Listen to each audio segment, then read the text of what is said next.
This video is a submission to the Library of Congress Veterans History Project. The interviewers' names are Alicia O'Brien, Captain Ted Rogers, U.S. Navy retired, and today we have our veteran, Thomas Kimmel, who is a Naval Academy graduate, FBI agent, public speaker, and Pearl Harbor expert. Today's date is July 17, 2017. We are located in Fairfax, Virginia, representing Fairfax Public Access. Welcome to our show. We're dying to hear about the Pearl Harbor incident, and this is a story about your grandfather.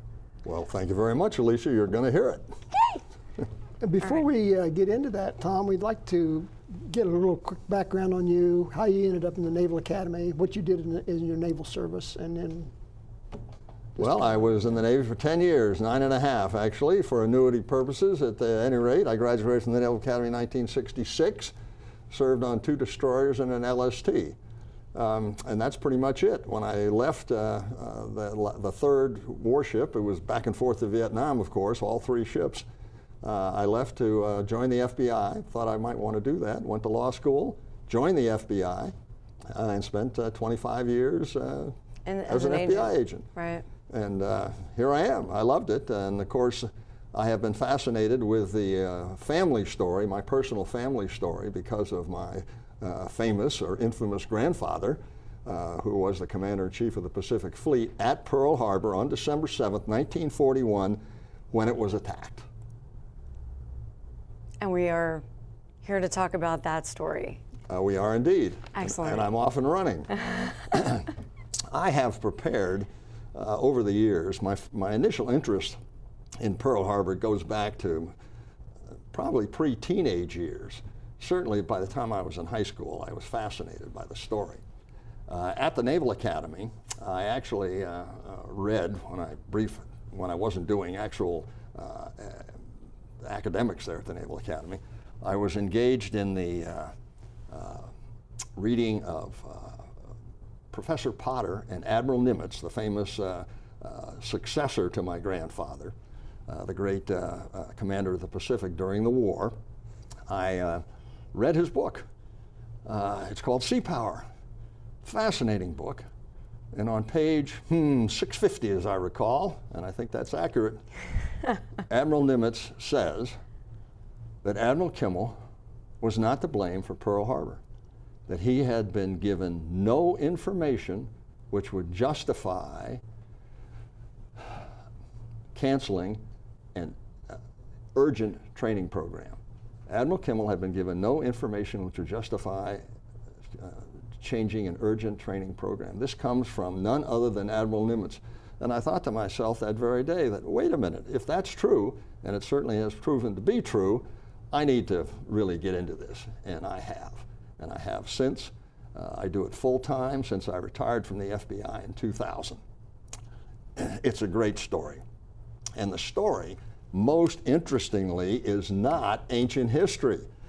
75 years ago this occurred. The 75th anniversary was just celebrated.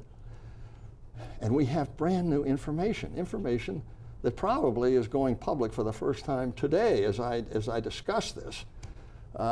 Let me start.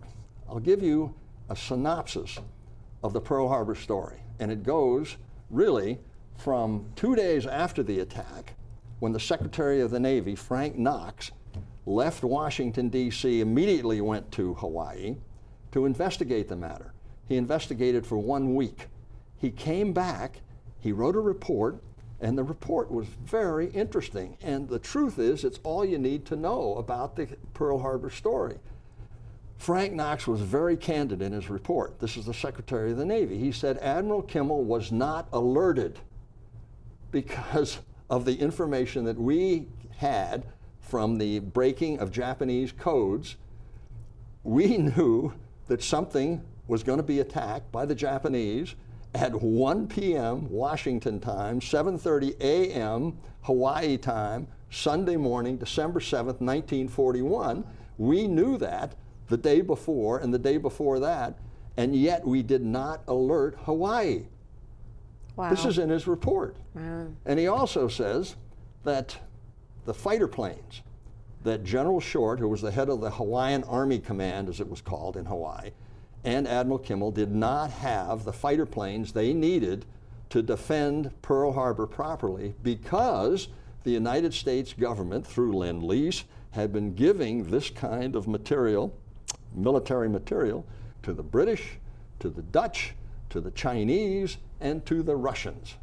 That was contained in the report. Wow. So consider this, Captain. Secretary of the Navy reports to the President of the United States that Admiral Kimmel and General Short were not properly alerted.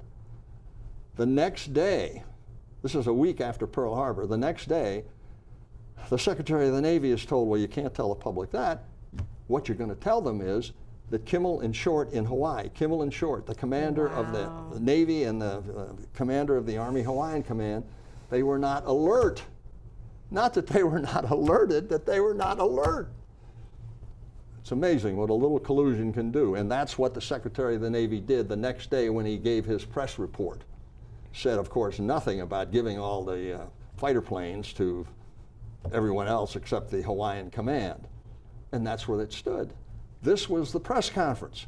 Well, the press got a hold of that, and they took it up a notch, a big notch, and said not only was Kimmel and Short not alerted, I beg your pardon, not alert, they were asleep. That's where this comes from. They were asleep. The press just went wild with that. And Kimmel and Short could say nothing, because wartime secrecy completely prevented them from saying anything, anything at all. And that's where the matter stood.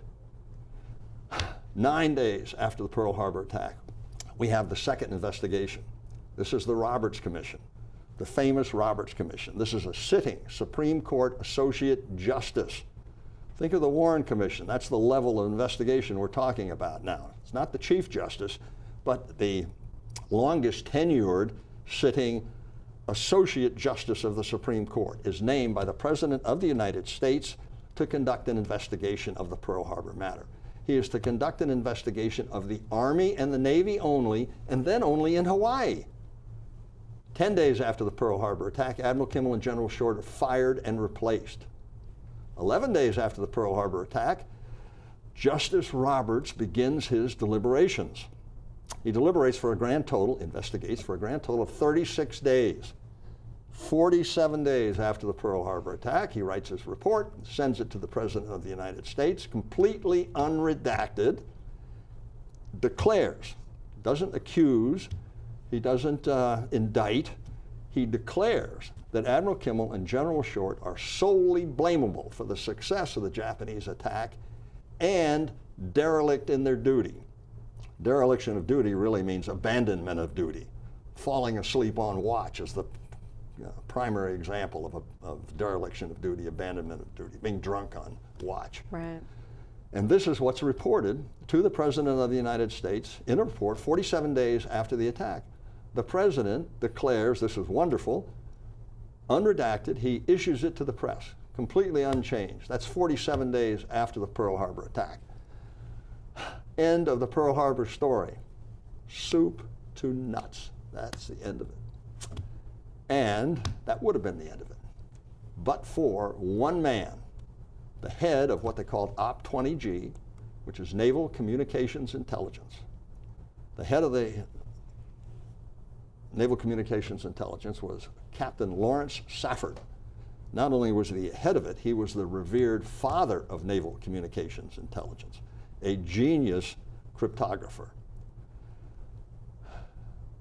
On February 21st, 1944, years after the Roberts Commission declared Kimmel and Short responsible, blamable, and derelict in their duty, years after that, Captain Safford investigated the matter. He didn't like what he saw, so he went to visit my grandfather in Bronxville, New York. My grandfather, at the time, a beaten, despondent man. Unannounced, he walked into my grandfather's office and said, Admiral Kimmel, I'm Captain Safford. Did you, sir, have available to you in Hawaii the same information we had available to us in the Office of Naval Intelligence prior to the Pearl Harbor attack? which gave us indications, Admiral, prior to the attack of the time, place, reason, and deceit plan to cover the attack. Did you have that information available to you, sir? Admiral Kimmel looked at Captain Safford and said, Captain, what in the world are you talking about? Safford had mentioned this magic, this secret decoding of Japanese diplomatic and spy communications. Admiral Kimmel to Captain Safford, stunned. What in the world are you talking about? What is magic, Captain? Captain Safford explained. My grandfather, that very day, February 21st, 1944, turned into a fighting tiger. He got himself legal representation out of Boston. The junior attorney, Ed Hannafy, a marvelous counselor, actually took Captain Safford's information, wrote the enabling legislation, which Hannafy and the rest of the legal team, Charles Rugg being the leader, took to the Naval Affairs Committee. The Naval Affairs Committee was so impressed with what they saw, they took it to the full Congress. The full Congress, they were impressed to the point where they wrote a law demanding that the Army and the Navy conduct further investigation of the Pearl Harbor attack, or there would have been no further investigation of the Pearl Harbor attack 47 days after the event. This was now followed up by the Navy instituting what they called the Huitt investigation. This is Admiral Huitt. And that was terribly important because Captain Safford's information, although very valuable, was not worthy of evidence in court until Captain Safford smeared it on the record, as they call it, at the Huitt investigation. And he laid out what was available from the secret decoding of Japanese diplomatic and spy communications. And that opened the door for further investigation. Now the Army Board, they conducted the next investigation. That would be the third investigation. And what year was that? In the third? 1944. Got it. We're in okay. 1944. Right. The Army Pearl Harbor Board conducts their investigation, and they find General Marshall had lied his socks off on 3 appearances before the Army Pearl Harbor Board. And they found this out only because at the very end of the proceedings of the Army Pearl Harbor Board, they called Admiral Kimmel as a witness. And Admiral Kimmel indirectly revealed magic to the Army Pearl Harbor Board, indirectly. Captain Safford had made it available to the Huitt inquiry, but the Huitt inquiry did not, I said Huitt, I beg your pardon, it's Admiral Hart. The Admiral Hart inquiry was not talking to the Army Pearl Harbor Board. That's the way they operated.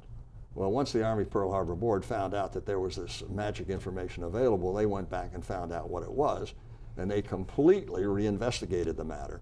They had mild criticism of General Short and extensive, eviscerating criticism of the head of the Army, General Marshall, the Chief of Staff of the Army, for not providing Pearl Harbor with this information that they so obviously needed. Right.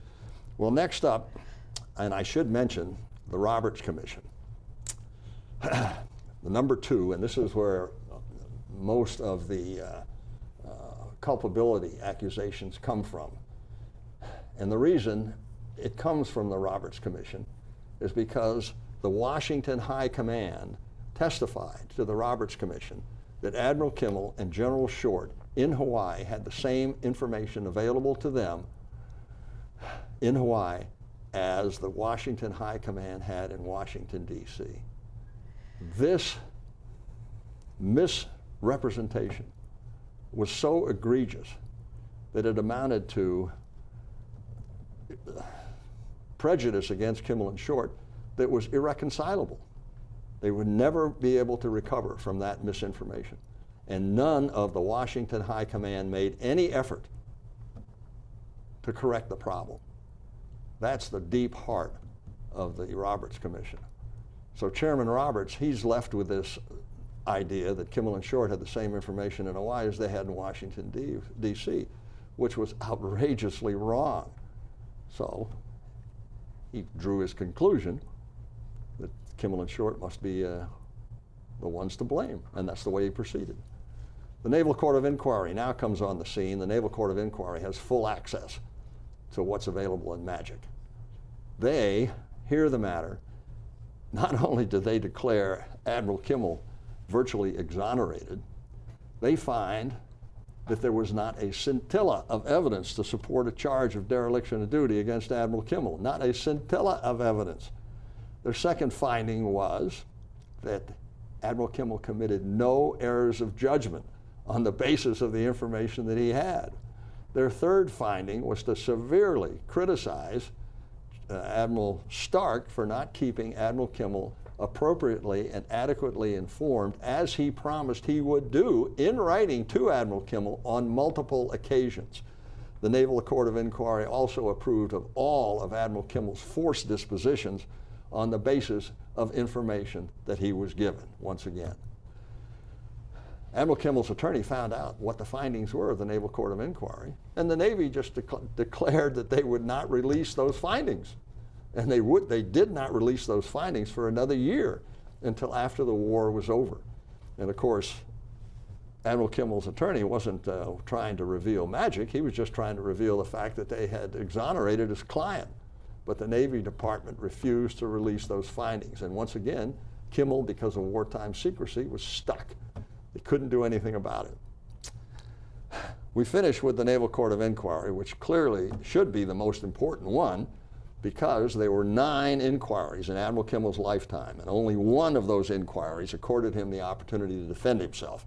And by defend himself, I mean to call and to cross-examine witnesses.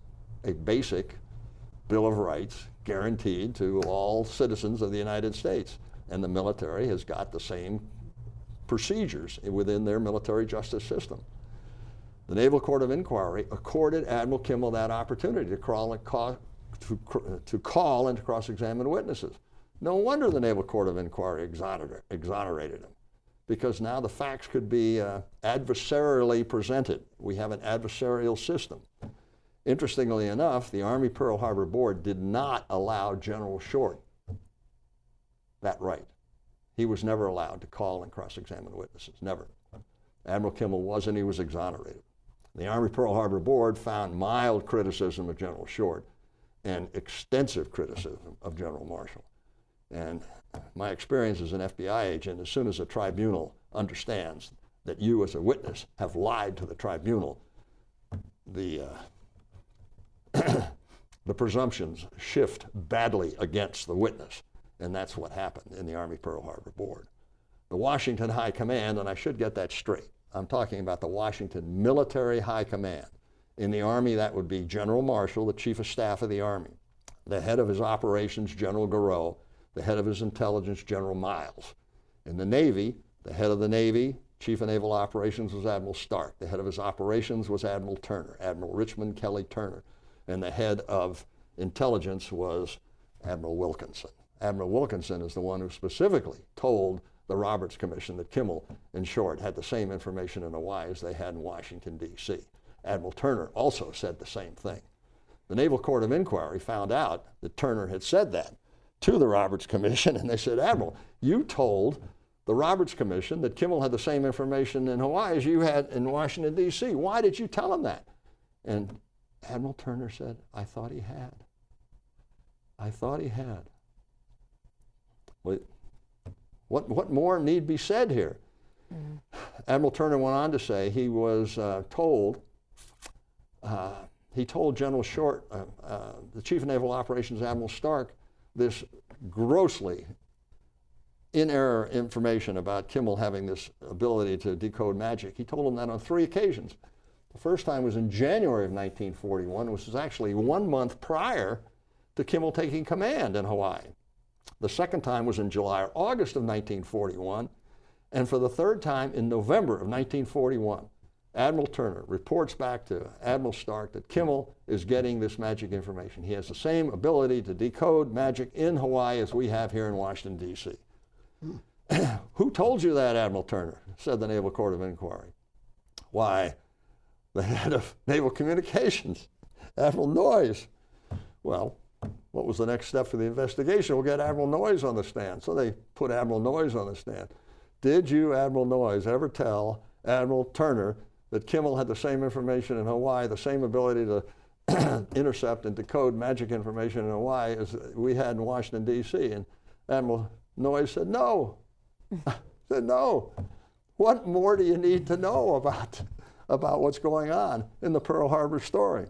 Well, the civilian command, the Secretary of the Army, Stimson, was beside himself that General Marshall was so eviscerated by the Army Pearl Harbor Board. So he set about trying to rehabilitate General Marshall.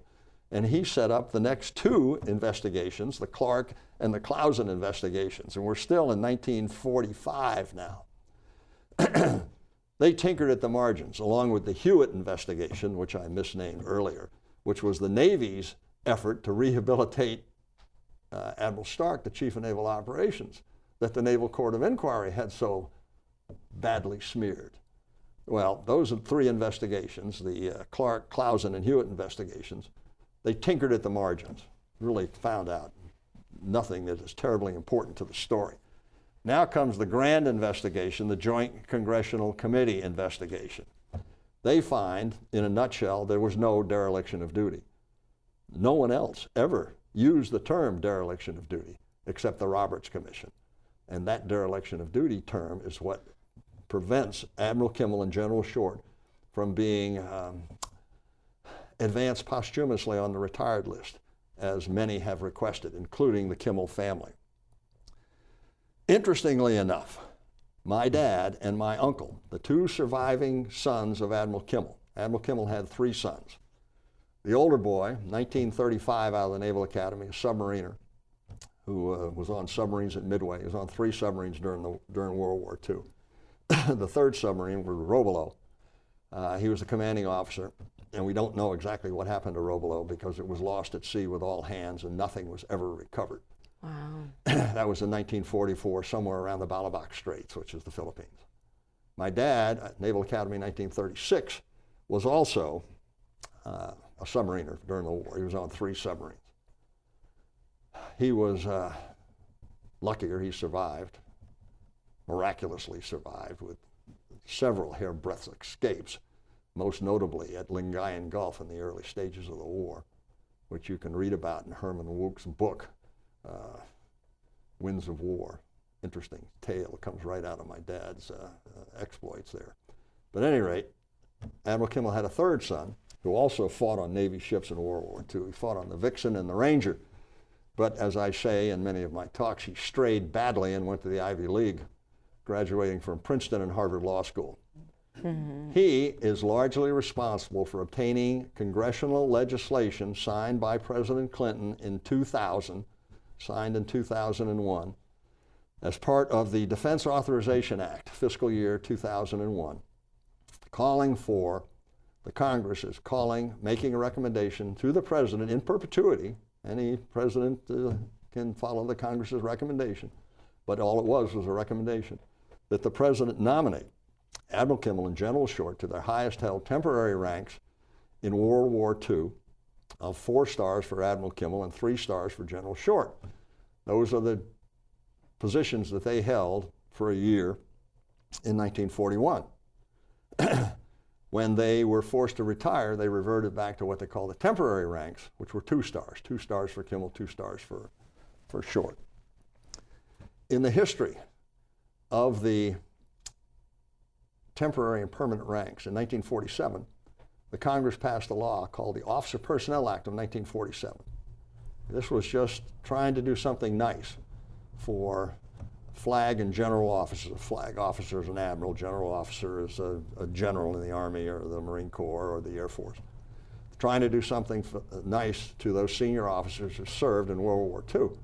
And that nice thing that they were doing is allowing them to retire at the highest held rank that they had, which was in many cases a temporary rank. The rank only goes with the job. Once you leave the job for whatever reason, retirement or whatever it is, you revert back to your permanent rank, which is usually a grade or 2 lower than your temporary rank. So every flag and general officer that served in World War II, every one was allowed to retire at their highest held temporary rank, with 2 exceptions. In case anybody's missed it, it was Admiral Kimmel and General Short. Right. They were not allowed to retire. Those are the only 2. And the Navy Department did this by hook or by crook. They did this because in response to the Officer Personnel Act in 1947, the Navy Department merely submitted a list of all of those who were authorized, which was every admiral in the Navy who served in World War II. Every admiral except Admiral Kimmel. His name was just left off the list. There was nothing said about anybody's accomplishments, performance, nothing said at all. They just left the name off the list and made it look like this was something that President Truman had arranged, which wasn't the case at all. They merely left his name off the list. And we know this because the Chief of Naval Personnel at the time in 1954, Admiral James Holloway Jr., not to be confused with the same James Holloway III, Chief of Naval Operations later on, he pointed that out to the Secretary of the Navy and said, hey, all we did was not put his name on the list. That's not the way we operate. That's not the way we're supposed to operate. It turned out that that was a form of punishment. It was a form of singularly pinpointing Admiral Kimmel for punishment without any procedural safeguards whatsoever. Anyway, that's what we're trying to point out. And, am I continuing my chronology here? In 1987, exactly 30 years prior to my submission of an application to the Bureau for Correction of Naval Records to posthumously advance my grandfather, Admiral Kimmel, to 4 stars. 30 years before, in 1987, my dad and my uncle submitted an application. And shortly thereafter, the Bureau for Correction of Naval Records, came back and said, we don't have the jurisdiction here. We don't have the authority to posthumously advance Admiral Kimmel. We, the board, doesn't have that authority, and the Secretary of the Navy doesn't have that authority. Therefore, we're returning the application without hearing the matter, without hearing the merits of the matter, administratively. So in other words, we refuse to hear the matter. Okay, why do I present that to you? I present that to you because in 1991, General Short's son, Colonel Short, West Point graduate, submitted an application to the Army Board for Correction of Military Records. This is in 1991. General Short's long deceased. General Short deceased in 1949. The Army Board for Correction of Military Records heard the matter. They operate under the same law as does the Bureau for Correction of Naval Records. The Army Board decided to hear the matter, and the board heard it, and guess what? They found injustice. The job of these boards is to find injustice or error in military records and correct them. That's their job. That's the whole reason they exist. The Army Board for Correction of Military Records found injustice and recommended that the relief requested be granted. And indeed, they made the recommendation. For Short. For General Short. Right. Because that's all they had jurisdiction over. Got it. They made the recommendation. Even though they didn't have the authority to advance Short, they made the recommendation. And it was turned down at higher authority without an alternative finding of facts. We continue on. That's 1991. The Dorne report. All of the first 9 investigations, very important matter, were caused to occur. I shouldn't say all of the 9. The last 7 of the 9 were caused to occur directly as an action of Admiral Kimmel. As I indicated before, there would have been no further investigation of the Pearl Harbor attack after the Roberts Commission, 47 days after the fact, but for the efforts of Admiral Kimmel. And of course, Captain Safford was instrumental in giving Kimmel the ammunition he needed to proceed. The 10th investigation, the Dorne Committee, the Dorne investigation, 1995, was caused to occur directly as a result of the actions of my dad and my uncle. They heard the matter, And for the first time, 54 years after the Pearl Harbor attack, for the first time, there was official recognition by the Dorne report that responsibility for the success of the Japanese attack should be broadly shared. It should not rest with Admiral Kimmel and General Short. However, that doesn't mean that we're going to recommend advancement of Admiral Kimmel and General Short posthumously. Well, of course, what we wanted to know from the Dorne report, well, what do you mean? Who else should share in this responsibility? The Dorne report didn't bother to even mention who they were, even though it's perfectly obvious who they were. We continue on. And this is what brings us really up to date right now.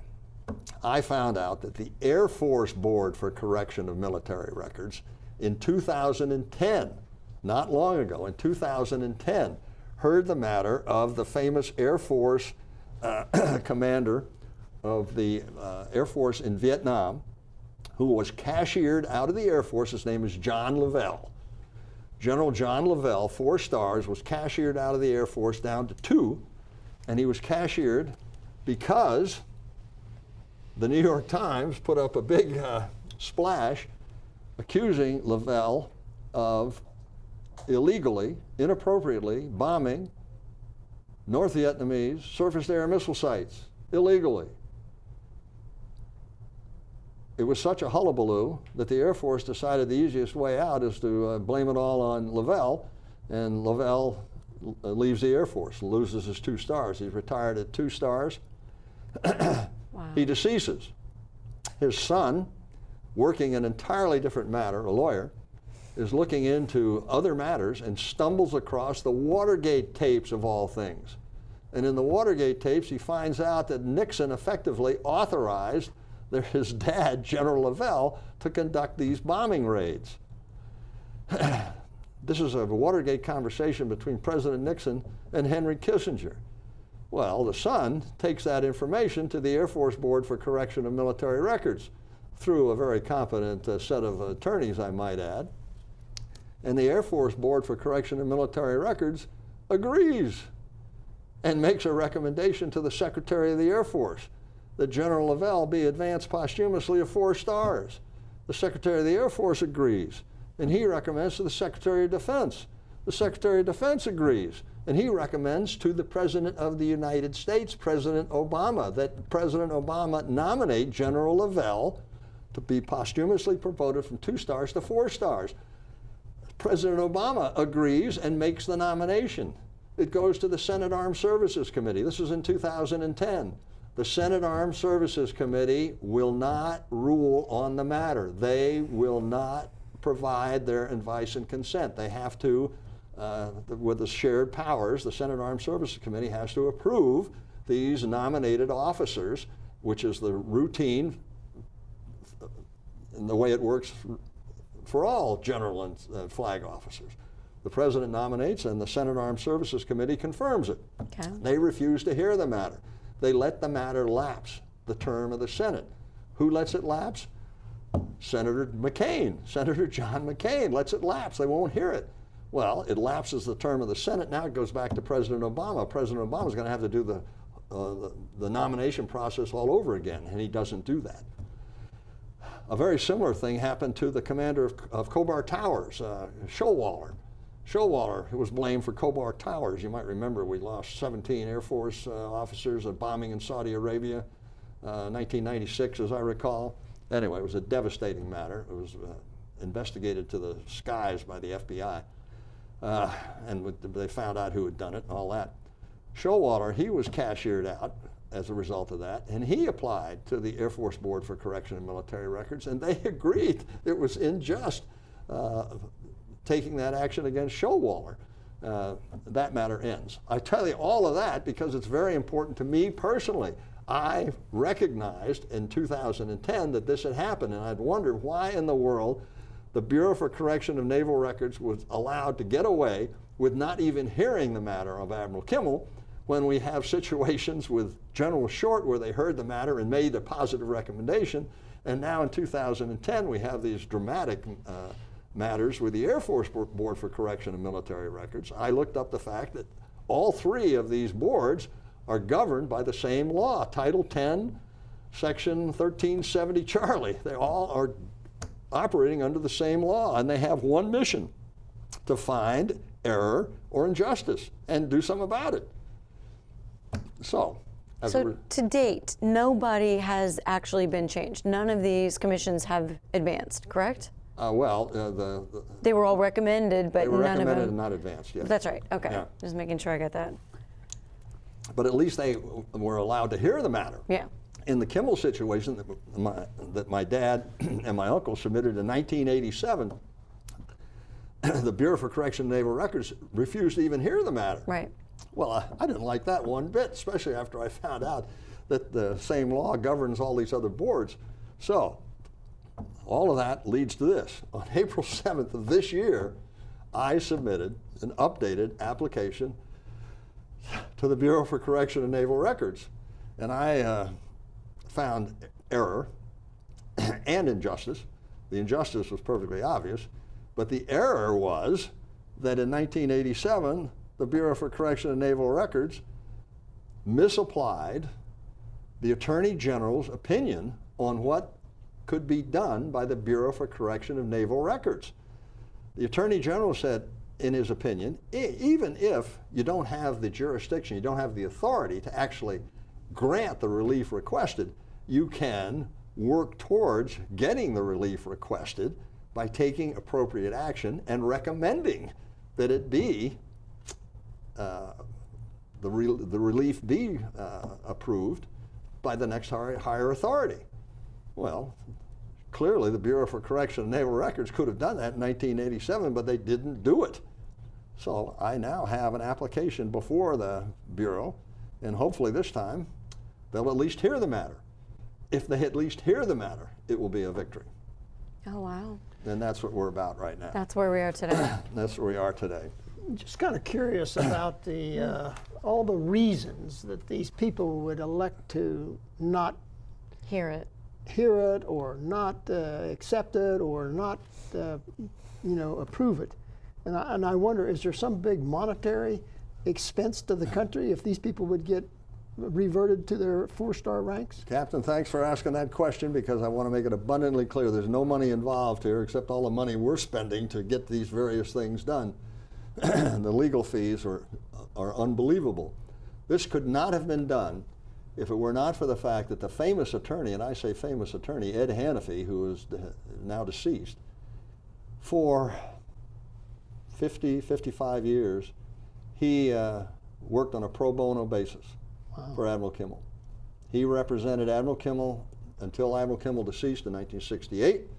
He worked with my dad and my uncle until my dad deceased, and then I guess Hannafy deceased, at innumerable hearings.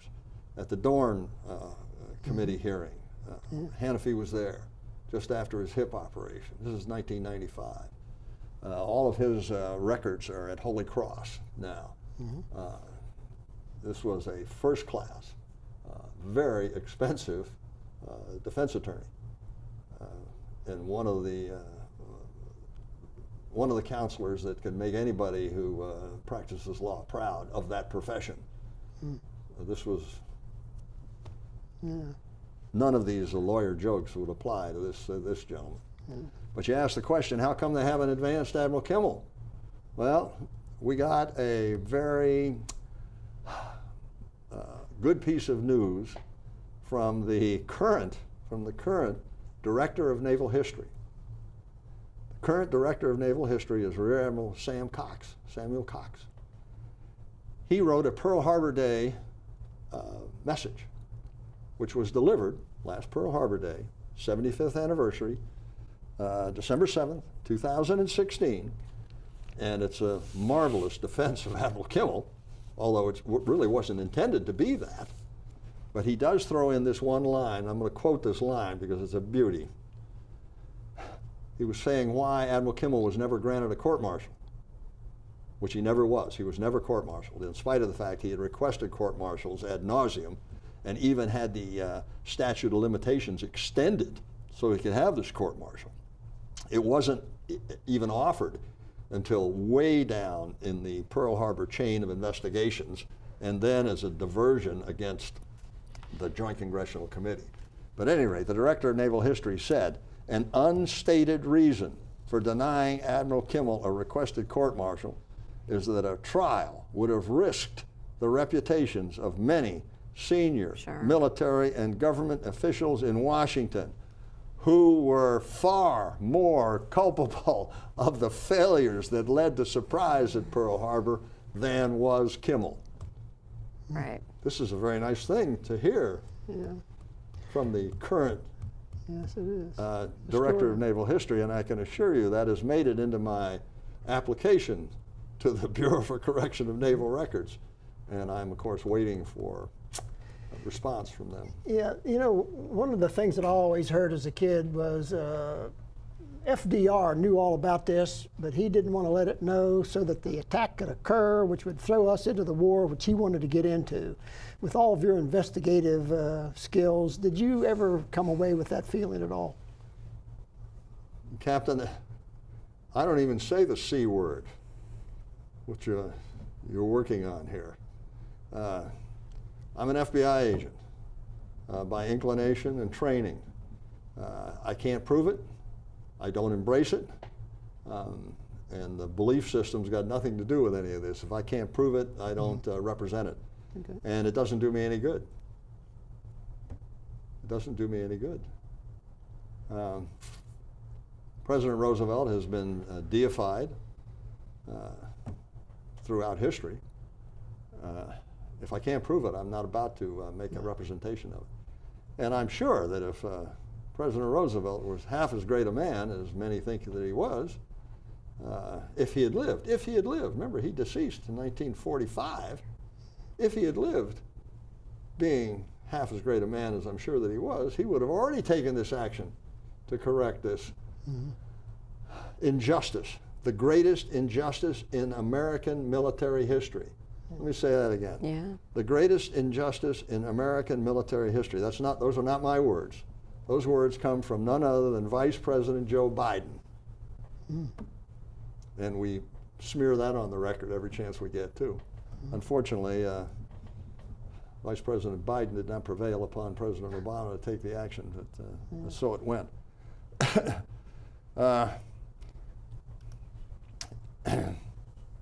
It's very dangerous to even review Pearl Harbor history. I'll call them apologist historians, don't want to go anywhere near it. Yeah. And there are reasons for that. UK, a United Kingdom historian, recently in a public broadcasting BBC documentary, excellent documentary, he gave the reason why he thought that presidents, the last 4 presidents, have not taken the action recommended, even though Congress wanted the president to take the action. He said that he thought that the reason that modern American presidents refused to see Kimmel reinstated to his original rank basically is because it's such a stain on American history. You risk reopening the case against the president at the time, President Roosevelt. So going back and looking at it again is dangerous. This was last year's public broadcasting documentary. I thought that was very interesting. Yeah.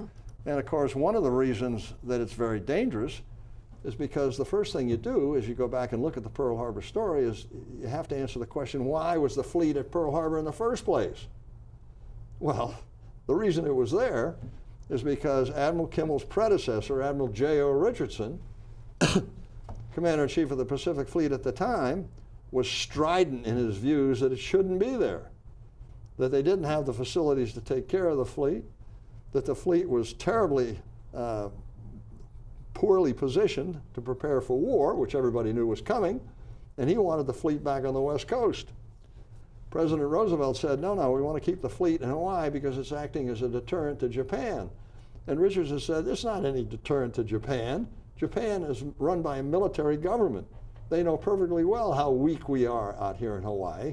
We couldn't possibly do anything to upset their plans initially. We don't have the supply train. we just don't have it. So Admiral Richardson went back to have a sit down, the mafia terms that we use, with President Roosevelt. And he upset President Roosevelt to the point where President Roosevelt fired him because he was so strident in his views that the fleet shouldn't be there. That's how my grandfather got the job in the first place. Wow. So now he's out there, and the first thing he does is reduce the fleet. This is President Roosevelt, reduces the fleet by 25%. Admiral Kimmel takes over February 1st, 1941. In April of 1941, 25% of the fleet is transferred from the Pacific to the Atlantic. If there was ever any thought that the Pacific Fleet in Hawaii was a deterrent to Japan, that was out the window as of April 1941, when 25% of it goes to the Atlantic, including one of Admiral Kimmel's then 4 aircraft carriers. Mm-hmm. And of course, Kimmel only had 2 aircraft carriers at the time functional. The Saratoga was back on the West Coast undergoing repair, so he had 2 aircraft carriers. Mm-hmm. And they were sent on missions to Wake Island and to Midway. So they weren't there when Pearl Harbor was attacked. So what was lost at Pearl Harbor? The 2 primary capital ships of the fleet were not there. And the submarines were the next most valuable ships. They weren't attacked. Most of Admiral Kimmel's submarines were at sea. Kimmel had 22 submarines. There were only 4 of them in Pearl Harbor. Contrast that with Admiral Hart in the Philippines, who had 29 submarines. 26 of them were in Manila Bay, alongside the tender, at anchor, or alongside the pier. 26 of them. 26 to 29. If the Japanese had attacked those 26 submarines, which is the reason we won the war, incidentally, because of the submarines, that's the reason that Tojo, the president of Japan, that's what he declared. They asked him after the war, why do you think Japan lost the war? And he gave 3 reasons: fast carrier attacks, island hopping strategy, and attrition of Japanese shipping from submarines. Well, the island hopping only worked because the Japanese couldn't reinforce those islands because the American submarines were sinking everything in sight. Of course, there's another great story that goes with that. The American submarines weren't doing any good at all for the first 2.5 years of the war because the torpedoes didn't work, which almost killed my dad at Lingayen Gulf. The torpedoes didn't work, and we didn't figure that out for 2.5 years. 2.5 years. At any rate, if the Japanese had attacked those 26 submarines in Manila Bay instead of the 8 battleships, useless battleships at Hawaii, they would have advanced their war effort by an order of magnitude. As a matter of fact, the commandant of the 14th Naval District, Admiral Bloch, B-L-O-C-H, Admiral Bloch, he went on record as saying that the Japanese actually did us a favor by attacking those battleships at Pearl Harbor. First of all, eliminating any idea that the battleships were important. Number 2, freed up all kinds of men to go man the ships that were important, and completely changed the thinking throughout the Navy. And if anybody had any doubts about the supremacy of the aircraft carrier, it was completely expelled that day. Terribly important point that I think I should have made here. I could go on and on about why it's dangerous to review Pearl Harbor, but a hugely important point, and this is right out of Admiral Kimmel's testimony. Admiral Kimmel did not realize how vulnerable the fleet was in Pearl Harbor. He did not realize that. He's on record under oath as testifying to that fact multiple times. So the question becomes, why weren't you in tune with that? Why didn't you realize that the fleet was vulnerable there? Well, the reason for that becomes very apparent when you look at the record that has recently been revealed, and only revealed in November of last year by the publication of a wonderful book about Pearl Harbor, in my view, the best book about Pearl Harbor and Admiral Kimmel that has yet been written. It's called A Matter of Honor, written by Anthony Summers, and his wife, Robin Swan, Irish. It's always amazing to me that some of our best Pearl Harbor authors are not Americans. At any rate, they found out for the first time they found out that the raid on Taranto, the famous raid, British raid on the Italian fleet at Taranto in November of 1940, was accomplished because the British had figured out the problem of airdropping torpedoes in shallow water. Torpedo was very heavy. Previously, and in all cases of the United States Navy, they would drop a torpedo from the air, and it would sink to a depth that 50, 60 feet, and if the water was any shallower than that, it'd stick in the mud. So it was of no value. Well, the British figured out how to overcome that. They attacked the Italian fleet at Taranto.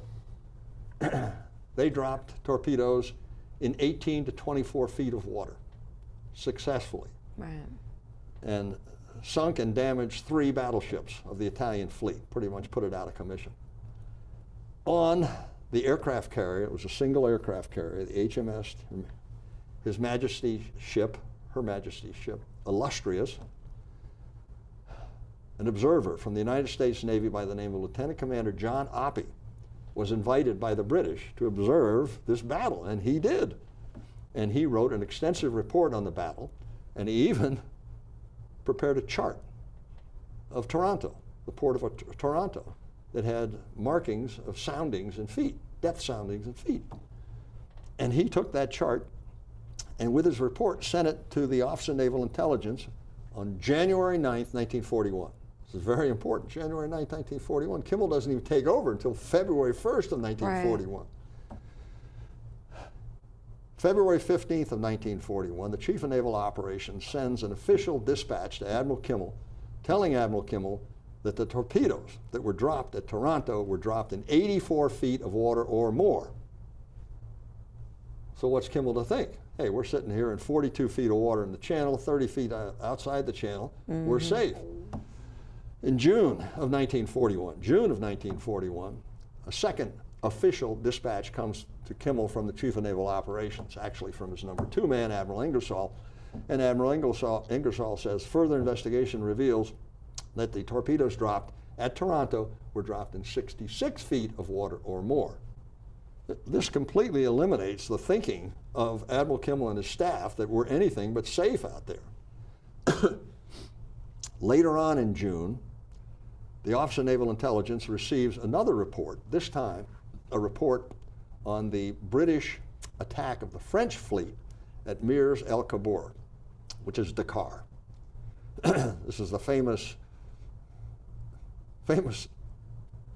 Winston Churchill tactic of attacking an Allies fleet. The French were our allies. Right. But they were worried that the French fleet was going to fall into German hands, so the British decided we got to do what we can, so they attacked it very successfully and did so in 42 feet of water. And that report was given to the Navy Department in June of 1941. Of course, it never went to Admiral Kimmel. If he had gotten a report saying that they could now successfully operate 42 feet of water, what do you think he would have done? Yeah. He and his staff would have gone crazy. Wow. Well, it gets worse. In July of 1941, a report is sent to the Navy Department that says specifically that the British could airdrop torpedoes successfully in 24 feet of water. That's never sent to Admiral Kimmel. It's never sent to the Naval Court of Inquiry. The Naval Court of Inquiry is not told. The Navy Department is lying to their own Naval Court of Inquiry about this. The Naval Court of Inquiry makes a finding that this ability of the Japanese to successfully drop torpedoes in shallow water is a secret weapon, quote unquote. It's a secret weapon of the Japanese, unknown to any other Navy in the world. That's in the Naval Court of Inquiry's report. And the Navy Department, knowing full well that that was not true, and it makes the Naval Court of Inquiry look ridiculous, but they just allowed them to look ridiculous. Not only did they allow them to look ridiculous, but in all of the investigations, the Dorne report in 1995, the Joint Congressional Committee report in 46, all of the investigations, none of that information was allowed to be given to investigators. Admiral Kimmel had no idea of this, with one exception. After the Naval Court of Inquiry, the Secretary of the Navy, Forrestal, put a negative endorsement on the Naval Court of Inquiry's positive findings and said, because the negative endorsement was not only against Admiral Kimmel, it was against Admiral Stark, that said in the Navy Department, there was a report that said that the British could successfully drop a torpedo in 42 feet of water. Well, that was news to Admiral Kimmel. This is after the Naval Court of Inquiry exonerates him. So he gets a letter written to the Secretary of the Navy and to the Chief of Naval Operations at the time, Admiral King, and says, wait a minute. If the Navy Department had a report prior to Pearl Harbor that said they could British could successfully airdrop a torpedo in 42 feet of water, I'd like to see that report. Thank you very much. I'd like to be able to defend myself with that, because we certainly didn't get it in Hawaii. The Navy Department, Secretary of the Navy Forrestal, and Admiral King refused to respond to Kimmel's request for that information. So as a result, I guess, in Kimmel's staff, his mindset is that the big threat then is sabotage. And therefore, that's why they keep the ships in. Kimmel thought the big threat was from submarines. And indeed there were. If the ships in Pearl Harbor had gotten out of the harbor, there was a whole legion of submarines waiting for them. And the Japanese torpedoes worked, unlike ours. They worked, and they worked extremely well. Of course, the idea was not to fire the first shot. That's what the whole American strategy was based on. Don't fire the first shot, don't fire the first shot. Well, you know who fired the first shot? Admiral Kimmel fired the first shot. That was when the Ward sunk the Japanese submarine an hour before the attack. And the only reason that the destroyer Ward attacked that submarine is because Admiral Kimmel went against orders and ordered the destroyers, if they had enemy contacts within the operating area, that they were to go ahead and depth charge them. So they did. The skipper of the Wards sank that submarine. And of course, Admiral Kimmel gets blamed. So, well, Admiral Kimmel, they were sinking the submarine right there before the attack. Surely you knew that something was in the wind. Well, there had been several contacts prior to that have proven to be either bogus or unverifiable. And trying to verify that you've sunk something, how do you do that? The thing is sunk. So they're trying to wait for verification on this. And of course the verification came when 350 Japanese aircraft came over the horizon. So that was Well, of course, I guess Admiral Nimitz back in '67 made a comment about. Well, the comment that I actually started this interview with, his comment about Kimmel had been given no information which would justify interrupting a very urgent training schedule. That's the exact quote. I might have fumbled it the first time, but the exact quote is that. He also came out with a famous line that it was God's divine will that the ships didn't get out of Pearl Harbor, where they would have been sunk in deep water, and they most certainly would have been, because the submarines were waiting for them outside. And if they were sunk in deep water, and Hawaii has immediately, as soon as you leave the harbor, the water is hugely deep. That's why it's so great for operating submarines, because there's such deep water out there. If the submarines or the battleships had been in deep water and sunk there, the loss of life would have been dramatically greater. But I also got the impression that even if the battleships had evaded the submarines, they would have never gotten close enough to the carriers to do any damage to them, and therefore they would have been subject to the carriers' attack to them, and then would have been sunk as well. If the carriers had been in port. I'm talking about the Japanese carriers. If the Japanese carriers had gotten where? If the battleships had gotten out of the harbor, gotten through the submarine, chasing down the Japanese carriers who launched the attack on Pearl Harbor, that they would never be able to get close enough to bring their big guns to bear, because the aircraft would come over and... Captain, those battleships were so slow they couldn't chase down your sailboat. They had a maximum speed of 17 knots. The carriers could do 30 plus. There's no way those battleships are going to chase down the carriers. And also the auxiliary ships that the Japanese brought over there in their task force, the Kido Butai, they were vastly superior in speed to our battleships. So the Japanese were not going to engage our battleships unless they wanted to engage our battleships. And we certainly couldn't catch them. Okay. All right, well, we are out of time. I did want to mention your website. For additional information on Thomas Kimmel Pearl Harbor, you can look it up at www.pearlharbor911attacks.com. And again, that's www.pearlharbor all 911attacks.com. I want to thank you for your time today. This was amazing, and thank you for updating us and keeping us in the loop of what's going on currently. Current events was great.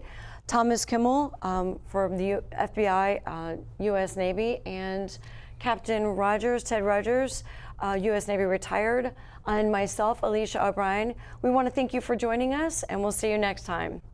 Thanks, Alicia. It's great. Thanks for the opportunity.